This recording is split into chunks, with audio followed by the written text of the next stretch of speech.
के राष्ट्रपति Vladimir Putin Saudi अरब और संयुक्त अरब अमीरात यानी यूएई के आधिकारिक दौरे पर हैं। इस दौरे को इसलिए अहम माना जा रहा है कि यूक्रेन युद्ध शुरू होने के बाद व्लादिमीर पुतिन इक्का दुक्का देशों के दौरे पर ही गए हैं। पुतिन का ये दौरा ऐसे समय में हो रहा है जब मध्य पूर्व में जारी संघर्ष के बीच रूस मध्यस्थ की भूमिका निभाने की मंशा के संकेत दे चुका है।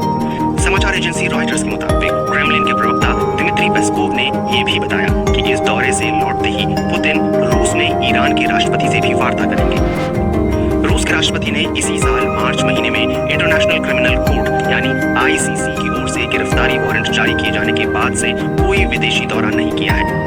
यूएई और सऊदी अरब दोनों ही आईसीसी की संधि का हिस्सा नहीं है।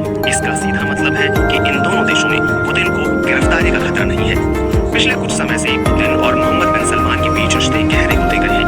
दोनों की साल 2016 में तेल उत्पादक देशों के समूह को गठित करने में अहम भूमिका रही। इस समूह अब ओपेक प्लस के नाम से जाना जाता है। तेल दोनों देशों की अर्थव्यवस्था के लिहाज से भी महत्वपूर्ण है। वहीं यूएई तेल कंपनियों के लिए कारोबार का बड़ा बाजार बन गया है। जब यूरोप ने मॉस्को पर प्रतिबंध लगाए तो रूस की दूसरी सबसे बड़ी तेल उत्पादक कंपनी लुकऑयल ने यूएई में ही अपना आधा कारोबार शिफ्ट कर लिया। ब्लूमबर्ग की एक रिपोर्ट के मुताबिक पुतिन के इस दौरे के मायने ये निकाले जा रहे हैं कि वो रूस यूक्रेन युद्ध के बाद उन्हें अलग थलग करने की पश्चिमी देशों की कोशिशों के बावजूद और भी अधिक ताकतवर बनकर उभर रहे हैं। क्रेमलिन को सुझाव देने वाले council on foreign and defence policy के प्रमुख फ्योदोर लुकियानोव कहते हैं कि पुतिन का दो अहम खाड़ी देशों का दौरा स्पष्ट संकेत है कि रूस अंतर्राष्ट्रीय मंच पर अलग थलग नहीं है। उन्होंने ये भी कहा कि पुतिन के इस दौरे से मध्य पूर्व में रूस के प्रभाव को बढ़ाने में मदद मिलेगी। ये दौरा इस बात का भी कि अहम सहयोगी यूएई और सऊदी अरब अब अपनी विदेश नीति को संतुलित बनाने के इच्छुक हैं।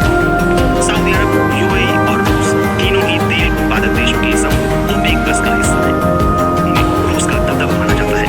बीते हफ्ते ही इन देशों के बीच तेल उत्पादन कटौती जारी रखने पर सहमति हुई थी। क्रेमलिन समर्थक विश्लेषक सर्गेई मार्कोव का मानना है कि सऊदी अरब, यूएई रूस के लिए अहम सहयोगी रहे हैं। उन्होंने तेल की ऊंची कीमतों का जिक्र मॉस्को को इससे फायदे की बात की। उनका मानना है कि यूएई के साथ करीबी रिश्तों की वजह से मॉस्को की कई कंपनियां पश्चिमी देशों के प्रतिबंधों से बचने में सफल हुई।